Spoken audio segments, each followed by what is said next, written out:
Eh bien on y va?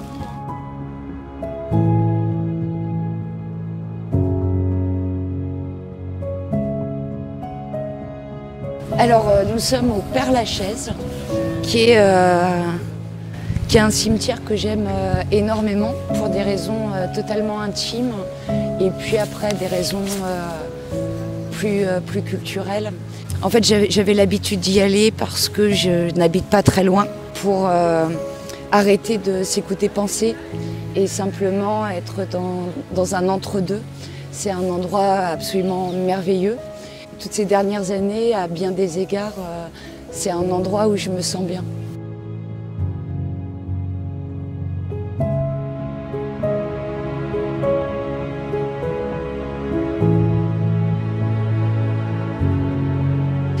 Donc l'école, ça a été très compliqué dès l'adolescence, dans le sens où très tôt j'ai été en colère. J'ai vu mes potes qui correspondaient pas, qui étaient hors normes. Et en même temps, j'ai rencontré des personnes extrêmement fondatrices, enseignants de français, d'art plastique, de philo. Je déteste le côté emprisonnant de l'école à certains aspects. En même temps, je le défendrai quoi qu'il arrive.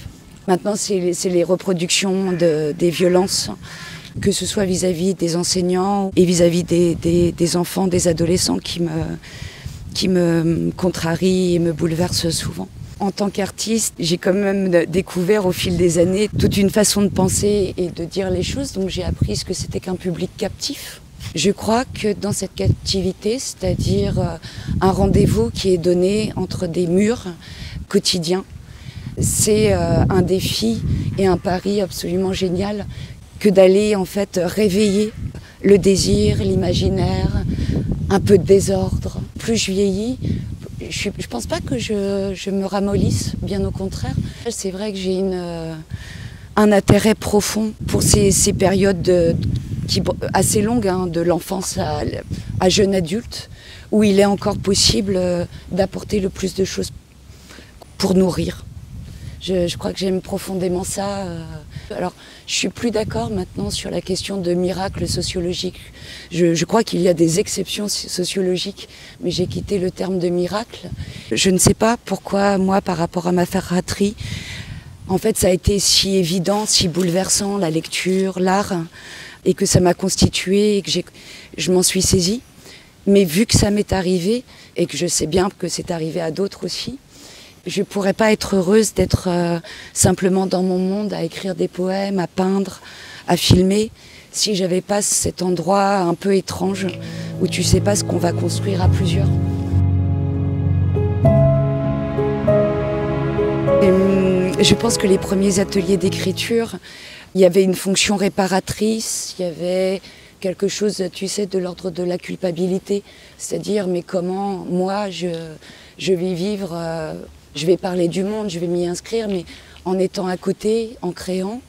J'étais jeune, tu vois, j'avais 26 ans lorsque j'ai fait mon premier atelier d'écriture, en même temps que je démarrais ma carrière d'auteur. Par écho, par rebond, il y a de la réparation. Là, c'est plutôt ce qui s'y joue, c'est plutôt la conviction que, en fait, nous avons plus que jamais besoin de liens. Comment en fait on se projette, comment on nourrit son désir de vivre, de croître, tout simplement quelque chose qui est de l'ordre de donner, recevoir, rendre. C'est pour ça qu'il ne s'agit pas de savoir écrire ou d'écrire bien ou en permanence se demander qu'est-ce qui fait poème, qu'est-ce qui ne ferait pas poème. C'est plutôt de créer des espaces-temps où tout le monde a la possibilité de se rappeler que on tâtonne, on a peur, que le regard des autres c'est quand même un truc de malade. Voilà, donc c'est un espace-temps dans un espace lui-même apparemment cloisonné.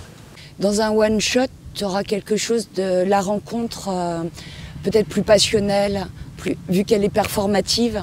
Donc tu travailles d'autres enjeux de séduction, de lien, parce que ça doit aller vite et fort. Alors que si tu développes avec les conditions temporelles, financières, matérielles un peu plus conséquentes.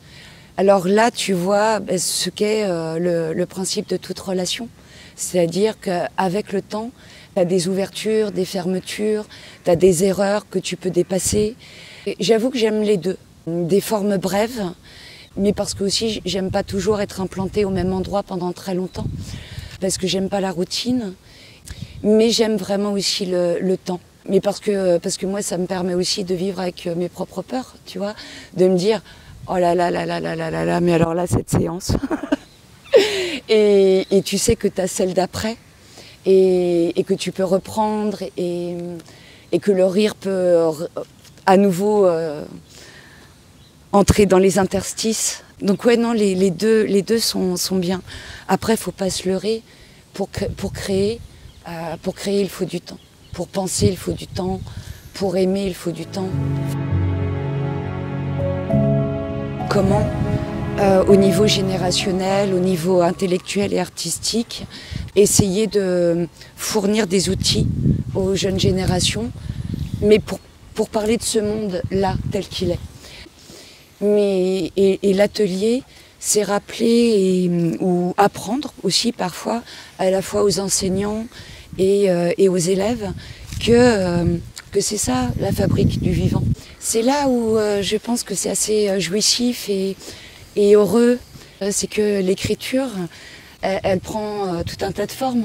Tu écris avec ton corps, tu écris avec des mots, tu écris dans l'oralité, tu écris sur le papier, tu écris avec un pinceau. Peu importe les publics, et que ce soit un stage, un workshop, un atelier, une performance, ce qui se joue, c'est toujours cet endroit où il faut trouver l'équilibre entre ce moment d'ego absolu dont on a besoin pour se dire, voilà, ce temps, il est pour moi, et en même temps, il va me permettre de retourner dans le monde, de retisser du lien, enfin, voilà. C'est toujours une histoire d'imbrication, je crois. Alors, il y a Jeanne Moreau, dans un documentaire que j'avais vu sur elle, quand elle était déjà assez âgée, elle disait que ce qu'elle avait appris avec l'âge, c'était qu'il fallait garder la peau fine.